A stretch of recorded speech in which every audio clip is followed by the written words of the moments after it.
It's the Litter Media Game of the Week pregame show. It's Logan Elm at Westfall tomorrow night. Hi, everybody, and welcome to the program with the mic on. Mike Smith, I'm Dan Ramey. Good to have you with us. Good to be back. Good to see everybody out there. I can see you, actually. Yes, I can. Is that right? What are you doing there? What are you baking? What are you wearing? Not exactly how we planned to start this show. Yeah, really. But those cookies you're baking in the oven smell pretty good.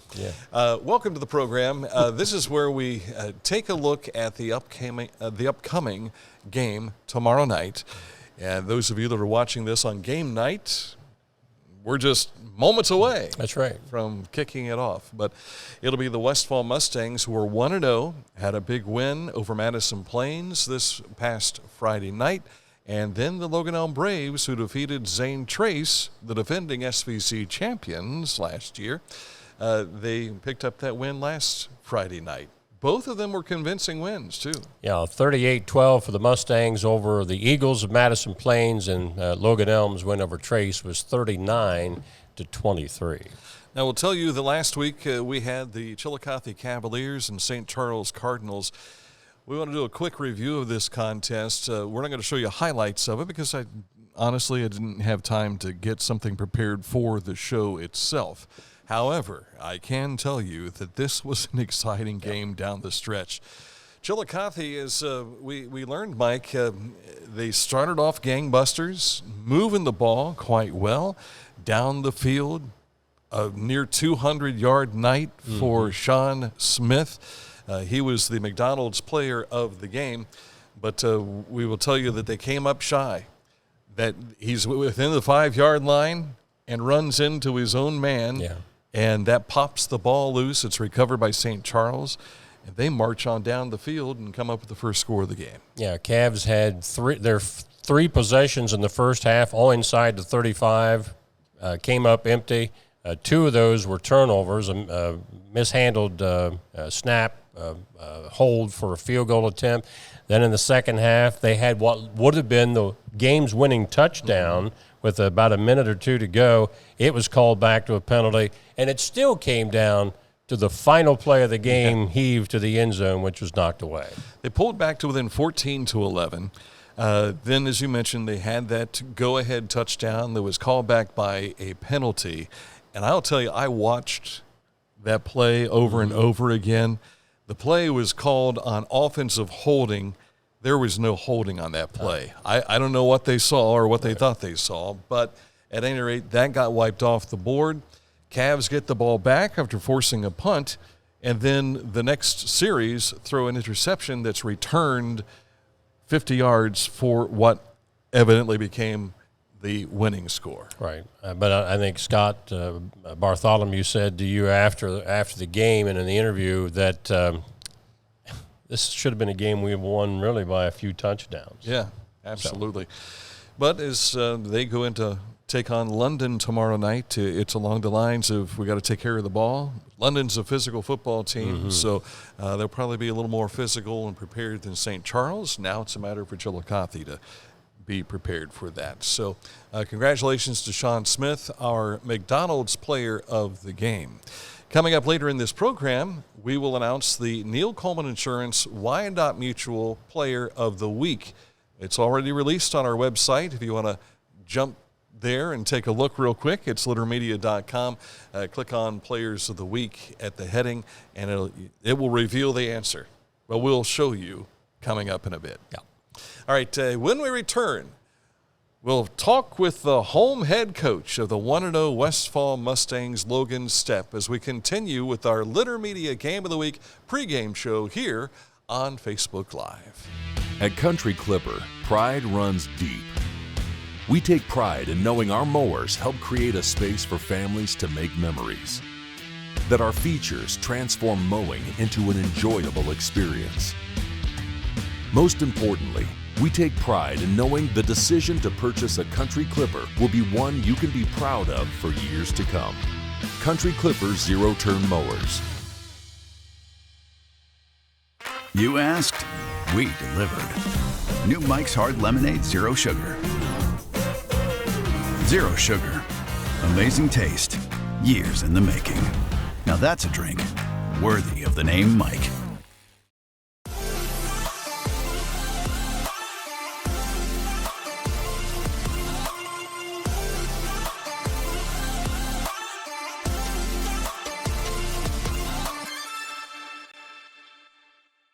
At Rathkamp Financial, we act as your advocate in all wealth matters. We believe in long-term relationships and working to earn your continued trust with our customized investment solutions. Our greatest satisfaction comes from working with clients for many years and helping them realize their dreams. Our Litter Media Game of the Week pregame show is underway. We're talking now with the Westfall Mustangs football coach, Logan Stepp. Logan, a great opening week win last week. I think 37-12 was the score. Just talk about what were some of the great things that were happening on both sides of the ball. Yeah. I think for the first time in a long time, we were able to run the football. That was something that we took a lot of pride in over the offseason and really developed our offensive line and, getting them in the weight room, really doing offensive line specific workouts, with like some hip drive movements and, things like that. Working hips and, just power through, the hips and things. So that was something we really, really, really tried to do, develop that in the off season. And our running back did a fantastic job. He has done, numerous things to make him a better running back in the off season. And I could go down the list, but it would take too long, but he's just done everything he can to be a really good running back for us. So the fact that it all paid off a little bit on Friday night was, something super special to me, and I was proud of it, right? Because I got to see like some of that work that we put in happen. But other than that, we really didn't have to throw the ball. I know we're mainly I would say a pass first team, especially in our conference. I think a lot of teams would consider us a pass first team. Yeah, you were referring to Joey Wright. We had 19 carries, 263 yards, and 4 touchdowns. Of course, the running backs, the quarterbacks, the wide receivers, they get a lot of the ink as far as the headlines. But those guys up front, they make the holes for these fellows to be able to run through. Yeah, no doubt. And that was something that, they took to heart. I told them before the game, we have to be able to run the football to win football games. And it starts today. Like, we have to be able to run the football. I don't want to put all the pressure on our receivers and quarterback. We do return a senior quarterback in Bryce Wickline. We return a plethora of senior receivers, and Trent Walters, Bryden Gall, Cade Hall. And then we have Jaden Toller as a junior, but those guys all played last year, right? So we're returning a lot of skill positions. Mm-hmm. And that was something that I just wanted to take some pressure off those guys and really state that we have to be able to run the ball to be successful. Really, we didn't even end up having to throw the ball Friday night. So something that, as soon as Madison Plains, crowded the box, we threw it a few times. We got him out of the box and we started running again. Right. So it's, very simplistic, but that's really how it went. So defensively, we were led by Tanner Shield. He's our Mike linebacker. He's a senior. He's a captain. And he really, stepped up. And that's been something we've been trying to work on all fall and, into the summer of like linebacker reads per se. Anybody can fill a hole and make a tackle, I think, in varsity football. It's getting the reads and understanding the game, understanding the down and distance, right? And those are all things that he really, really, dialed in this offseason. As far as that, in the secondary, we're led by a junior, Connor Gear. I say it all the time. He's the quarterback of our defense. Our defensive coordinator calls something in, and if they show, an offense shows something that we didn't necessarily call for, our safety will check to what we want. So we have a game plan, really situation with just him. We talk to him like, hey, this is what we want in these formations. This is what we want in this down and distance. And if we end up calling something else and they show us something, get us into the right spots. And he did a great job of doing that on Friday night. So how many kids do you have going both ways?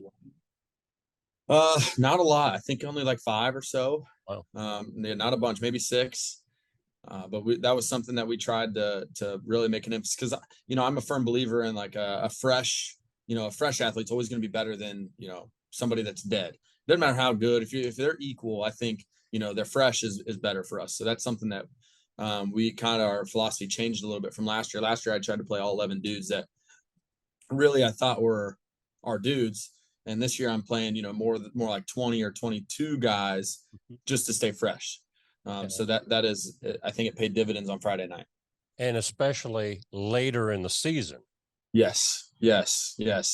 I think we're very conditioned. So that is something that, sorry about that.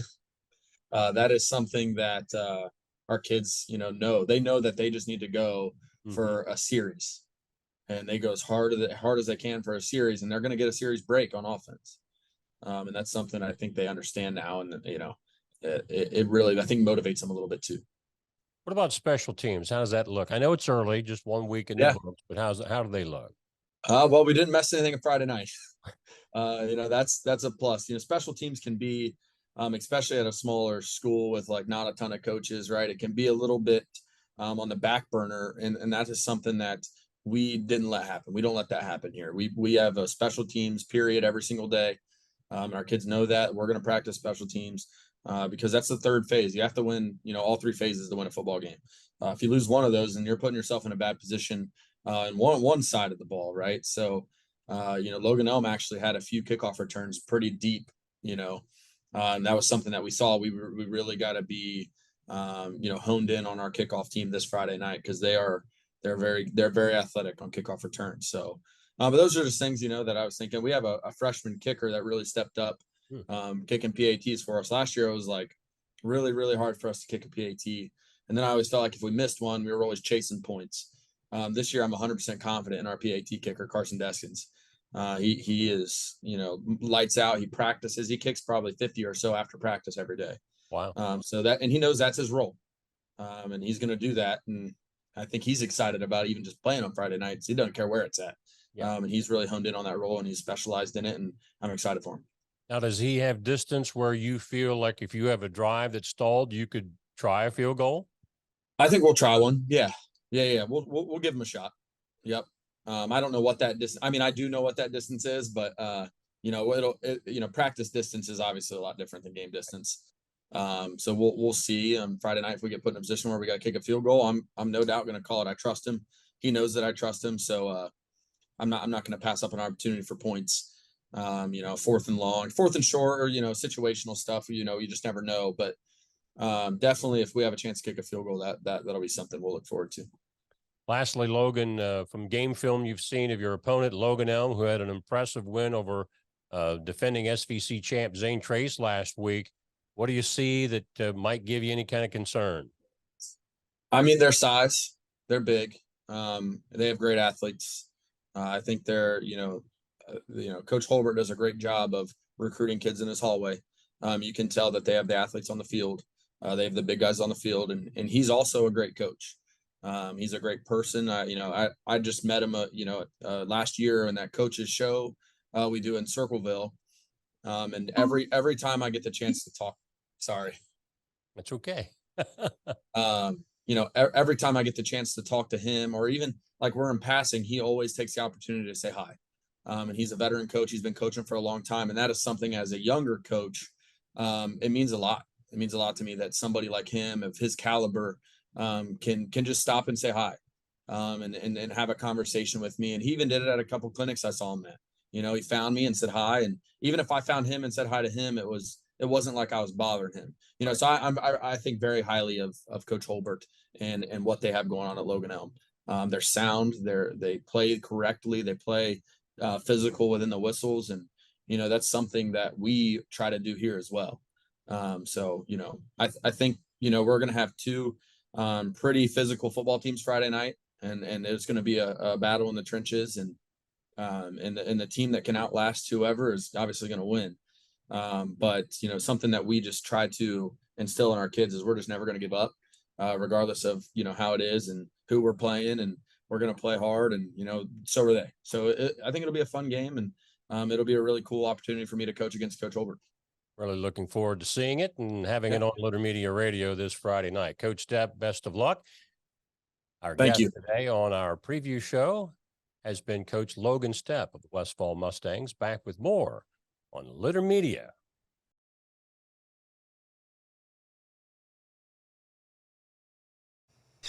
This is what happened when you're watching the show. Just watching the interview, waiting for the time. And that's not the button I thought I had ready to push.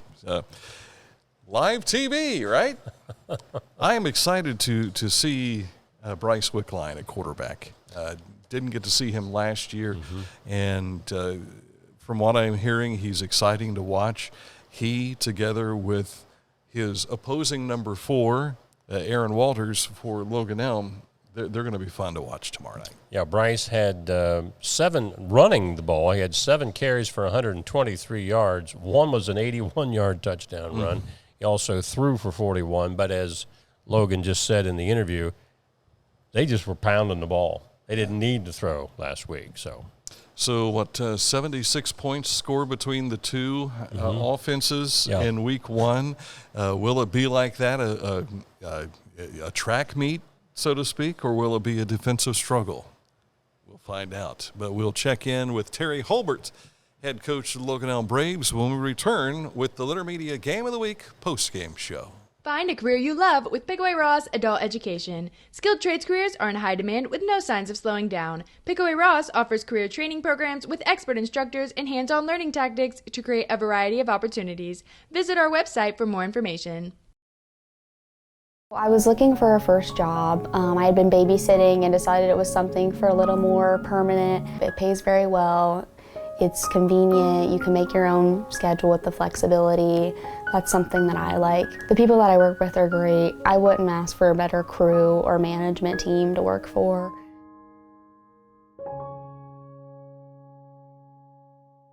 This is Andy Tomlinson. When ensuring what's important to you, our agents are there when you need us the most. Tomlinson Insurance, for the best coverage at the best cost. Visit us online at tomlinsonins.com to learn more. You haven't had vodka soda like this. No one has. Made with the world's smoothest vodka plus real juice. New White Claw Vodka Soda. Welcome back to the Litter Media Game of the Week pregame show, and we have Terry Holbert with us now. And Terry, we were just joking earlier with John Howley of Sporting Pumpkin that you are now the Dean of Pickaway County Coaches. You've 10 years now at Logan Elm?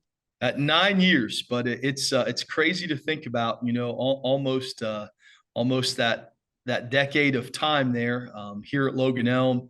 But it's gone by like the blink of an eye, and it's been a wonderful time, a great experience. But it messes with my mind a little bit when I think about kind of being the old guy of the bunch.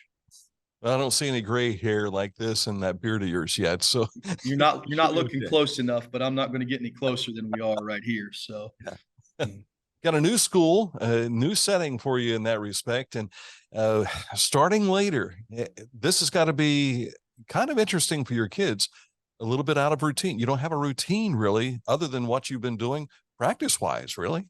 Yeah, absolutely. It provides kind of a unique dynamic. I'm in the new schools today. Our staff has been in this week, but our kids don't start until next week, which is week 3 of the high school football season. And so that's something that our staff has really put a lot of focus and really kind of talked about, trying to keep our kids into a routine, because there's always that adjustment on the body. That first week those kids head back to school, I mean, it takes a toll physically and mentally on the body.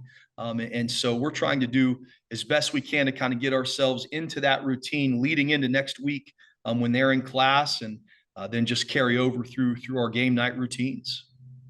You have some kids back from last year's team in which you had some good success, made it to the playoffs, advanced a little bit. And having said all that, that's experience that you get. Those extra weeks of football carries over to the next year. What did you lose as far as personnel, and what do you have back now? Oh, we lost some great talent off of last year's team. We had a senior running back, Blake Reed, who had a ton of yards. He was a 4-year starter for us, captain, great leader. One of our other top production came from Braylon Baker as a wide receiver. He was electric. He could stretch the field.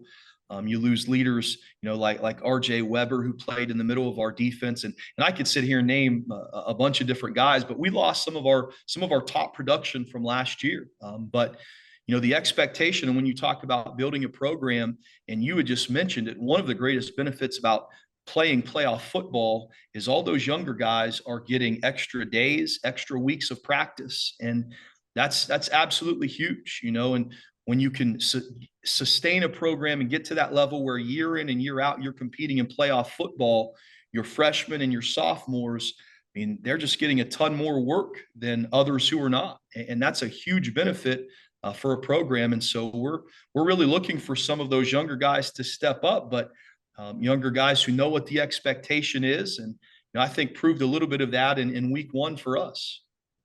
And you find also those kids getting circumstances that they might not otherwise be in. And if you have a comeback victory during a week 12 game, that stands a lot bigger, I think, than people realize. Absolutely. And we had a couple kind of key injuries down the stretch last year where we had, some sophomores had to step in and play just those last couple weeks of the season. But that experience was hugely beneficial heading into this offseason and then, for the 23 fall. You've got experience back at your field general position at quarterback, don't you? We do. And the offense runs through him. Aaron's a special player. He's a great leader. And, that was evident last year. That was evident last week. And we're continuing to add to his plate and add to his workload. But we have a tremendous amount of trust in him. We allow him to change plays and get us in good situations. And, he and I are working on that relationship where it's just this fluid communication. What are you seeing? What do you like? What do you not like? And we're trying to develop that trust between, play caller and quarterback as well.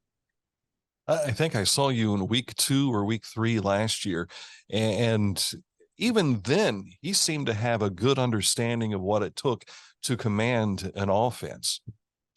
He does. He understands our scheme and what we're trying to accomplish very well. But just beyond that, he just has such a really solid understanding of the game in and of itself. And so he's mature beyond his years, really kind of reading the whole picture, and in regards to our blocking assignments up front, what we're trying to accomplish there, he can set those guys where they need to be. But his full picture understanding is really key for us. Defensively, I know you didn't have a shutout this past Friday night. Not every week one goes well for everybody, but you scored more than they did, and that's what it comes down to at the end if you want to pick up wins. Yeah, 100%. And to kind of just reemphasize some of what you've said there, we didn't have a shutout, but our defense played an unbelievable game. 2 of their 3 scores, you could argue 3 of their 4, because they kicked a field goal as well, came off of turnovers or special teams mistakes that were very deep in the territory.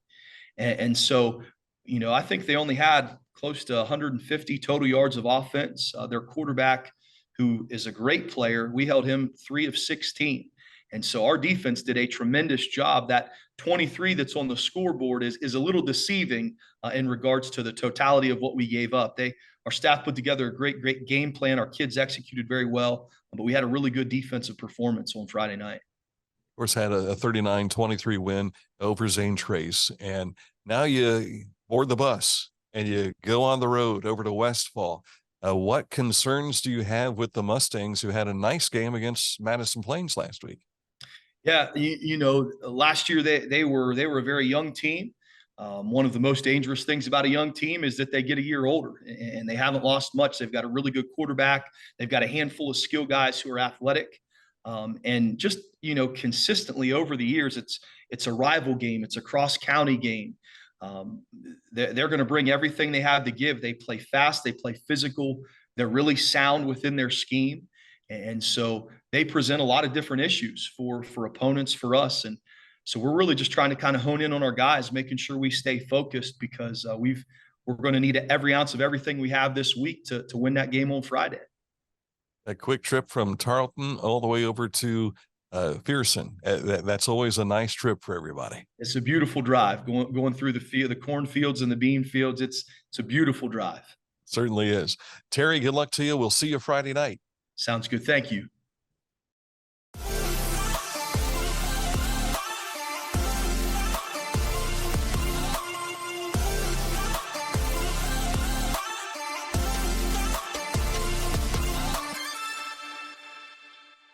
Whenever I first applied for the Archways opportunity, oh, do I have to pay this back? Do I have to do that? Like, is it a loan? And it's not. It's a scholarship. A goal of mine is to graduate college debt-free. If you're a crew member, you get $2,500 a year, and if you're a manager, you get $3,000. And especially if you're going locally to college, like to the branch or something like that, it's really helpful.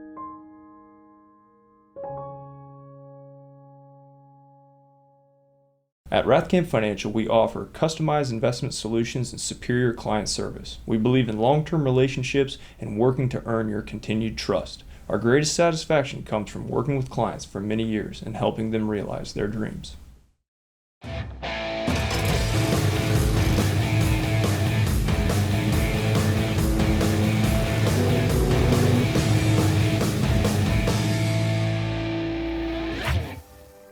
Now that's one fast mower.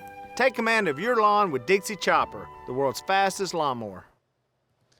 It is the Litter Media Game of the Week pregame show with Mike Smith. I'm Dan Ramey. We heard just a moment ago from Logan Elm's Terry Holbert, and one of the things they caught that Logan Stepp was talking about, the first thing you think about with Logan Elm is their size. Right. So I got to looking at the size here, and the one that's really taken the cake for me here is Isaac Walters. 6 foot 250. You also have in there Camden Red. He is 6'5", 230. You've got 5'11", 200, and Bryce Perkins. Connor Green, 6 foot 280. They're going to be tough to move around. Right. Now the contrast of what Westfall did on the ground last week as opposed to what Logan Elm did in the air. As we told you earlier, Westfall racked up like 400 and some yards on the ground. Logan Elm threw for 277 yards, quarterback Aaron Walters. He threw to 9 different receivers with 7 different receivers with Carson Summers catching 9 for 99 yards. You're going to have to cover a lot of people. Exactly. So whether that's the game plan this week or not, don't know why it wouldn't be, you're going to see night and day difference as far as the type of offense if they go with what they did last week. Right. We will, of course, have a player of the game right afterwards, the Litter Media McDonald's player of the game. And we didn't have these shirts available for us for last week's show, but here's what it looks like for this year's T-shirts. Look at that, the McDonald's MVP. And so our player will receive a T-shirt and also coupons for a meal or two at McDonald's. I'm loving it. Hey, right on cue. Very good. Right now, we want to take a moment to announce our Neil Coleman Insurance Wyandot Mutual Player of the Week. And for this, we go back a few months. But still in the calendar year. Exactly, because all of these will become candidates for Player of the Year at the end of this year. And there he is, leaping through the air. One of the state championships he won, Cole Miller from Paint Valley High School. This week's Neil Coleman Insurance Wyandot Mutual Player of the Week. Does he have his tongue sticking out when he's jumping? No, I think he's got his lips kind of tight. Okay. It's almost like I'm not going to bite my tongue when I land. He won the long jump state championship, won the 200-meter dash championship, won the 100-meter dash, and qualified in the hurdles for the state meet, but did not run in it because of all the others. Yes, right. We had a nice conversation with Cole Miller and Kai Pulliam here back in June. Mm-hmm. This guy near single-handedly carried the state runner-up trophy with his performance. But they were state runner-up. Yes, state runner-up. Yeah, they get some hardware. Yeah, so congratulations to the Paint Valley Bearcats, but most importantly, Cole Miller, who's at Ohio Dominican? Correct. Okay, playing football. That part I don't know. I know he's going up to run track. I don't know anything about football. Played football, played basketball, and ran track, of course, at Paint Valley during his high school career. Missed out on most of the football season last year due to injury. That was really tough to see. He was a missing element, a true weapon defensively, but more importantly, offensively for the Bearcats. I was talking with Dr. Blake Lloyd, who is a Paint Valley grad, about that very thing last Sunday night, and he said, man, can you imagine what our offense would have been like if you add the state sprint champ to that equation? That's right. Absolutely. All right, when we return, a final comment about our Litter Media Game of the Week, Logan Elm and Westfall, on the way next after these words from our sponsors. This is Andy Tomlinson. When insuring what's important to you, our agents are there when you need us the most. Tomlinson Insurance, for the best coverage at the best cost. Visit us online at tomlinsonins.com to learn more. Find a career you love with Pickaway Ross Adult Education. Skilled trades careers are in high demand with no signs of slowing down. Pickaway Ross offers career training programs with expert instructors and hands-on learning tactics to create a variety of opportunities. Visit our website for more information.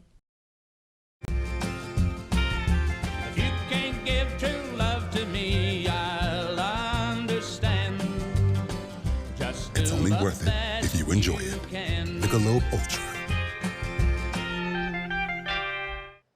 You know, the one thing I failed to mention during the announcement of the Neil Coleman Insurance Wyandot Player of the Week, Wyandot Mutual, is you can make nominations. Click on that portion where it says Players of the Week on our website, littermedia.com, and it provides you with the email address that you can send not only the name of the athlete, but if you've got additional information like what made them stand out to you, what their performance was.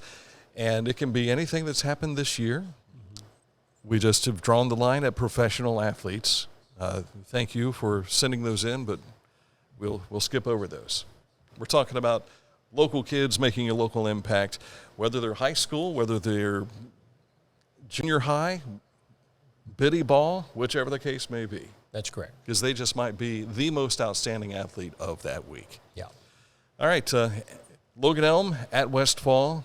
We will have radio coverage for you starting at about 6:50 tomorrow night with Mike Smith and Tom Beard from Pearson, Ohio. Yes, sir.